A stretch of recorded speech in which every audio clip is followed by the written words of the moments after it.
Okay, in this video, I'm going to show you how to scrape all the pages of this Audible website. But before doing that, let me disable the headless mode so you can see how the bot we're going to build is going to work on the browser. Also, I'm going to comment this out and use this one because I'm not using headless mode. So I'm going to use maximize window, and here I'm going to set it as it was before. So I'm going to delete the title variable and I'm going to put this inside the parentheses. So that's it. Okay, now to start building the bot, we're going to the website and let's analyze the best approach to scrape all the pages of this website. So I'm going to scroll down and here we see that 60 pages. So I'm going to right click here and click on inspect, and we're going to get the HTML code, and now I'm going to get this here, which represents all the pagination bar or the navigation bar, and I'm gonna click on it, and we have here this element that contains all the pages. So it's called paging elements with UL tag. So as you can see here, this one contains all the pages here.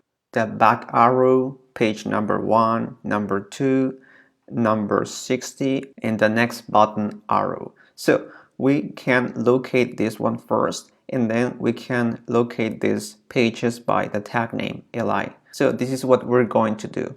We're going to locate this using the contains function. So we locate paging elements, and then we locate with tag names li.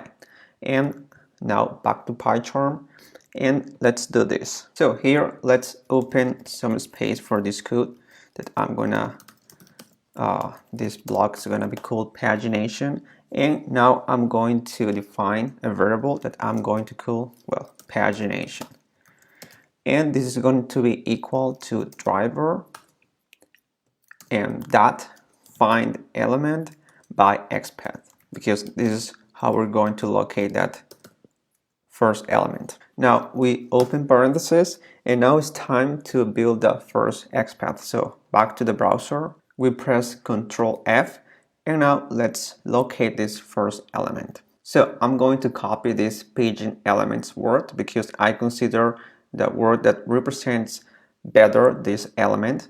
Actually, you can do you can also consider the whole thing. So busy list here, busy dash list, paging elements, and copy everything inside double quotes. So busy list not style and all of that. But I like to do it with some meaningful word so I can understand the code later, and I avoid copying all the meaningless words that are inside the class. So I'm going to copy paging elements, and I'm going to use the contains function in the XPath. So this is inside a class and it's inside a UL tag. So let's write double slash, and then we're going to write the tag, which is UL.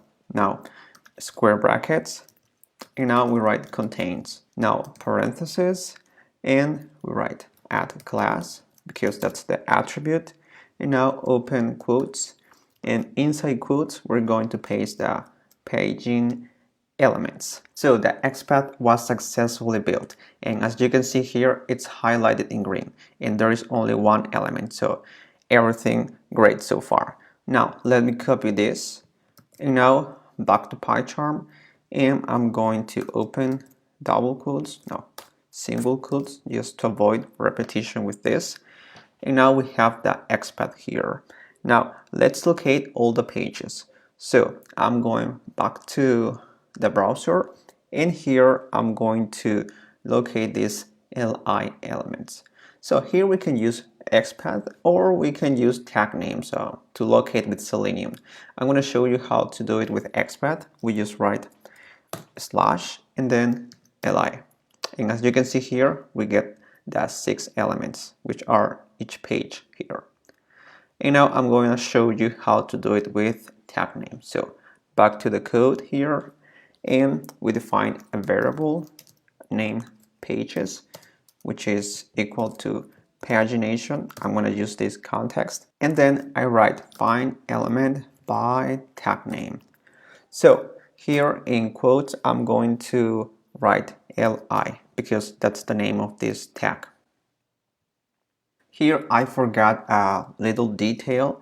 I forgot to write the S, so it's find elements in plural because we have multiple li tags elements. So we have here all the pages and we want to match with all of them. So now that we have this pages list, we're going to get only the last page to have it as a reference.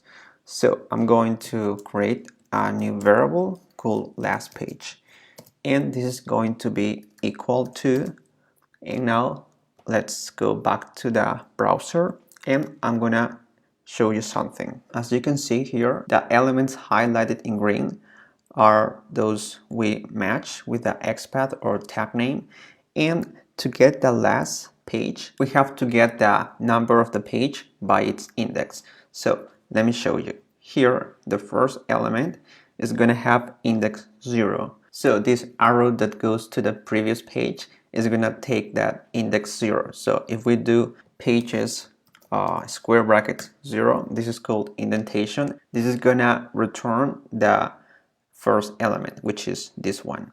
And if we write 1, it's going to give us the first page, and 2 the second page, and so on. So here we want to get the last page. So here, as you can see, if you go to the third, you get those 3 points, and if you get the element by index 4, you get the page 60. And finally, the element by index 5 is gonna take the arrow that goes to the next page. So if we want to get the last page, we should write this pages in here number 4, because it's the index that it's going to return the page 60.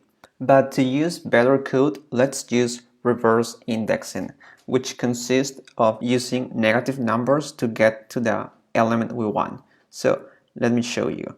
If you want to get the last element, you use -1, and 1 before the last is -2, and this is the one we want because the last page usually it's 1 position before the last element. That's usually how this navigation bar works. You have this left arrow, this right arrow, and 1 before the right arrow is the last page. So this is going to work usually in most pages. So let's use this one.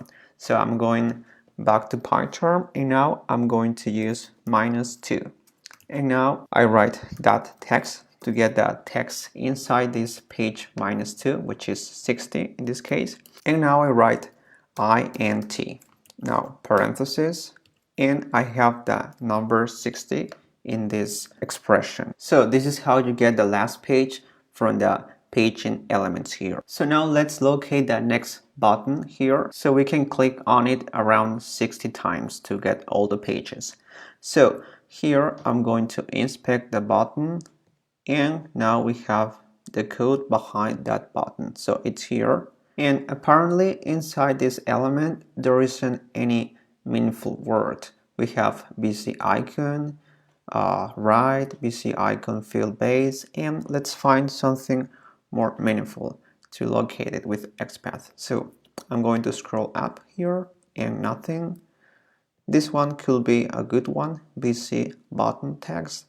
Let's check if we can find an ID or something as good as that one. In here, let's see, we have here, there is a good one, next button. So we can use this word to locate this next page button, and this is even much better than the one we found before, which is this one, BC button, because it doesn't tell so much. There are many buttons, but probably there is only one next button. So this is the one we're going to choose, and we're going to use the contains function again. So let's write the XPath. So I'm going to copy this next button word, and now I'm going to slightly change this XPath. So instead of UL here, I'm going to write span.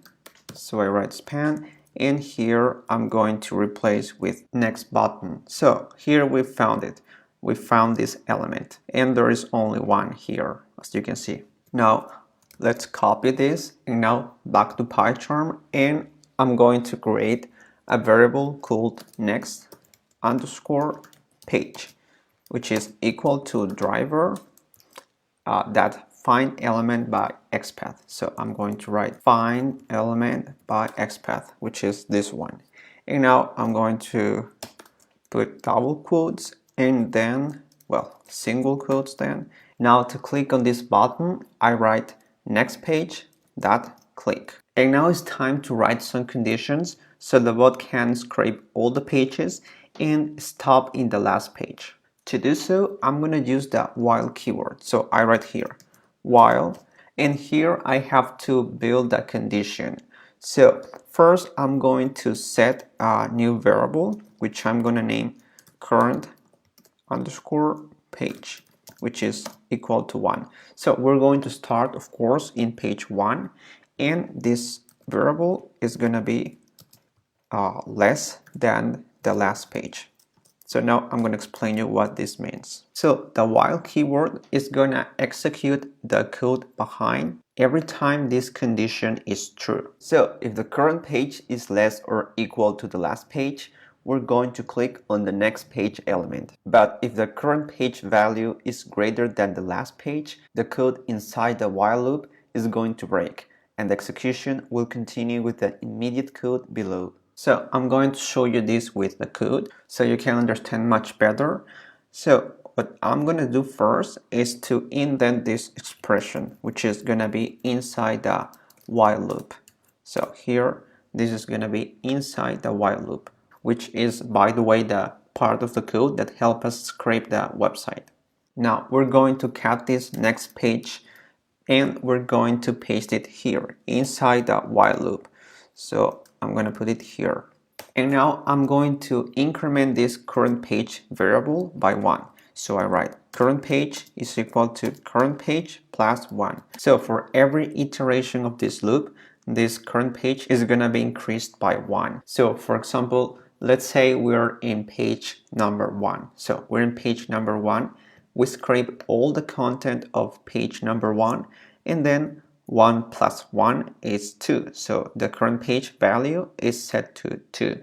Then we locate this next page element and we click on it. And then we start this again because 2 is less than 16. So this condition is true. So the while loop is gonna continue the execution. However, when the current page variable reaches the value of 60, this is going to be increased by 1, so 61, and in the next iteration, 61 is not less than 60. So this while loop is going to break. So this driver quit is going to be executed. This means that if we go back here, when we reach page number 60, it's not going to page number 61 because there is no page number 61. Now, finally, we're going to use the try except block. So in case the next page button is not located, just the code is going to be passed. So we write try except and then pass. So if this fails, the code is going to pass to the next iteration. So that's how the try except block works. And now before running this script, I'm going to place these lists we created outside the while loop. So it's going to be created once, because if this is inside the loop, the lists are going to be created on every iteration, and we don't want that. So now it's time to run this script. But to show you how this works, I'm going to use another tab. So let me show you here. Instead of using this page with 60 pages, I'm going to use another one, which is inside here. Just go to browse and then inside popular list, best sellers. I'm going to choose this one because this one has only 5 pages while the other has 60 pages. So with this one, I can show you how the bot is going to work because it's going to take less time. So now I'm going to just copy this link and I'm going to replace it for this.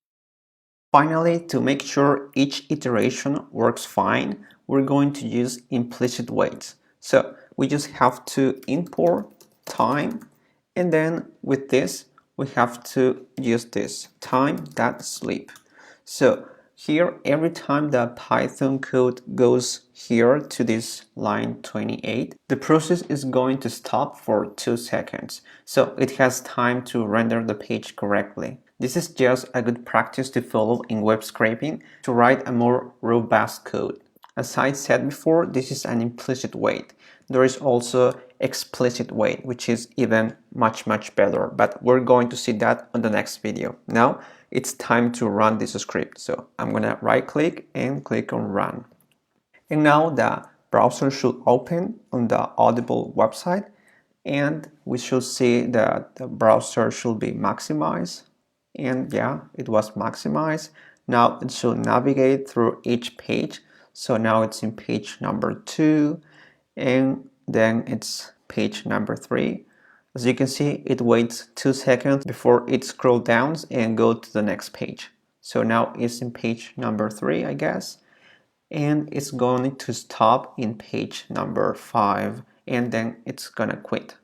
So I think it's in page number 5, and yeah, it quit. And now let's go back to the code, and it was perfect. And now let me check the files. And here we have the books underscore pagination CSV file we just created. I'm gonna click on it, and here we have all the data inside the 5 pages. So it starts with this book called Landslide, and it ends with this other book. So it has 100 pages, which makes sense because here there are 5 pages and 20 audiobooks per page, so 100 in total. And here we have 100, so everything was perfect. And that's it. Now you know how to handle pagination with Selenium.